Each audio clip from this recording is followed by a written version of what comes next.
The forest was silent, save for the crunch of dry leaves underfoot. It wasn't the kind of silence that comforted. It pressed in, thick and oppressive, like a weight. The four hikers, Ben, Kara, Jake, and Lisa, stumbled upon the campsite just as the sun dipped below the horizon, staining the sky a bruised orange. The fire was still burning.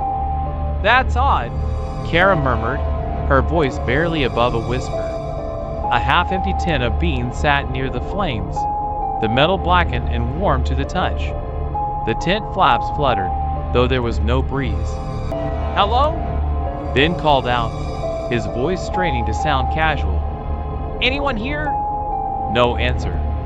Jake knelt by the fire. "This wasn't abandoned long ago," he said, poking the embers with a stick. "Whoever was here, they left in a hurry." Lisa pulled back the flap of the tent, revealing a chaotic scene. Clothes were scattered across the ground. A flashlight lay on its side, its beam dim and flickering.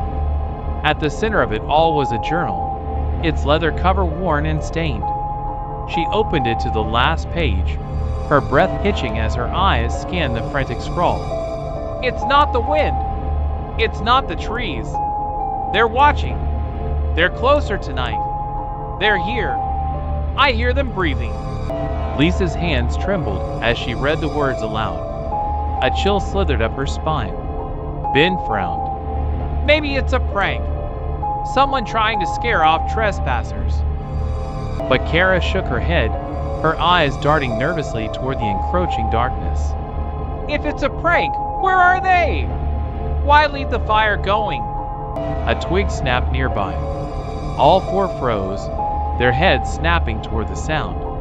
The forest, once eerily quiet, now seemed alive with movement. Shadows shifted between the trees, too quick to follow. "That's enough," Jake said, forcing a grin that didn't reach his eyes. "Let's head back. We've got enough daylight to..." The fire suddenly extinguished, plunging the campsite into darkness. "Run!"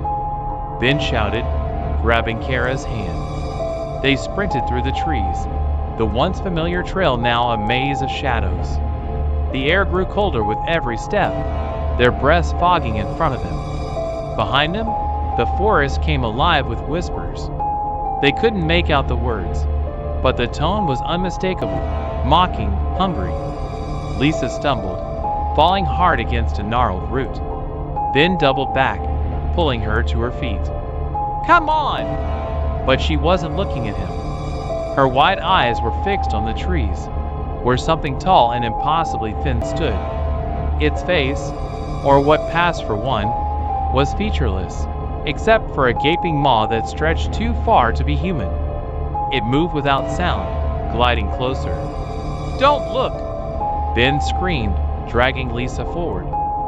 The whispers turned to laughter, low and guttural. More figures emerged from the shadows, surrounding them. The hikers' frantic shouts echoed into the night, swallowed by the forest's endless void. By dawn, the campsite was empty once more. The fire was burning again, and the journal lay open on the ground. A new entry, scrawled in a trembling hand, read, "They're here. I hear them breathing."